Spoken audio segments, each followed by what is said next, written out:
আলাইকুম আপু, কেমন আছেন আপু? ওয়ালাইকুম আসসালাম, ভালো আছি। তুমি ভালো আছো? Cute baby, I love you. আমি ভালো আছি। তুমি কোথায়? তোমাকে তো আমি দেখি না। আমি তো বাসায় শুয়ে আছি। তোমার বাসা কোথায় বাবু? আমাদের বাড়ি সৈয়দপুরে। আপনার বাসা কই? আমার বাসা তো শিবচরে। ও সো কিউট। জানো আমি কারো মেসেজে রিপ্লাই দিই না, কিন্তু তোমার কথা শুনে আমি রিপ্লাই না দিয়ে থাকতেই পারলাম না। তাহলে আমাকে বিয়ে করে নেন। আমি কি বলবো, আমি তোর বয়স কত? এই আইডি কার্ড তোমার? এটা আমার বড় ভাইয়ার মোবাইল। আপনাকে আমার ভালো লাগবে সেই জন্য। তো তোমার বড় ভাই কি জানে তুমি আমার সাথে কথা বলতেছো? সত্যি আমার কি তোমার ভালো লাগে? তোমাকেও তো আমার ভালো লেগে গেছে বেবি।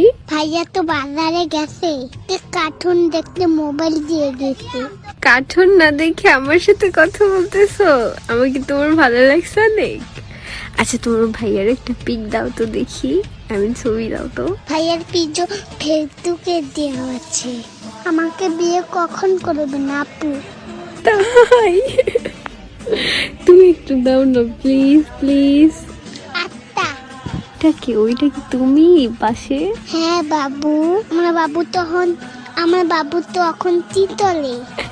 তোমার বাবু তো এখন তোমার সাথে কথা বলে। খুলি যাবে। I love you. I love you মানে কি আপু? আই লাভ ইউ মানে আমি তোমাকে ভালোবাসি, লাভ করি। আমি তোমাকে অনেক ভালোবাসি। Love you so much baby. তোমার ভাইয়া যখনই বাজারে যাবে না, তুমি তখনই আমার সাথে কথা বলবো, বুঝলা? Love you. ভাইয়া তো আজকে দিয়ে গেছে মোবাইল, শুধু আর দেয় না কখনো। ছুটু আজকে দিয়ে গেছে, আর কখনো কি নিতে পারবো না? আর যখন নিতে পারবো তখনই তো আমার সাথে কথা বলবো। আমরা দুজনে কখনো দিবে না। কি করা যায়? আচ্ছা তুমি কি আমার সাথে দেখা করতে পারবা? প্রেম করা ভালো না। প্রেম করা ভালো, আর আমি তোমার সাথে প্রেম করবো, আর নয় তোমার ভাইয়ের সাথে। তোমার ভাইকে বিয়ে করছে না রিলেশন করে? ভাইয়া বিয়ে করে নাই। ভাইয়া কারোর সাথে প্রেম করবে না বলছে। আমাকে কি বিয়ে করবে না কি জিজ্ঞেস করো তো? আমি এখনই বিয়ে বলবো তোমার ভাইয়ের কাছে, তোমার জন্য, শুধুমাত্র। Love you. তাহলে আপনি আমাদের বাড়িতে চলে আসেন, দেখি তারপরে আপনার সাথে ভাইয়ার বিয়ে দেব।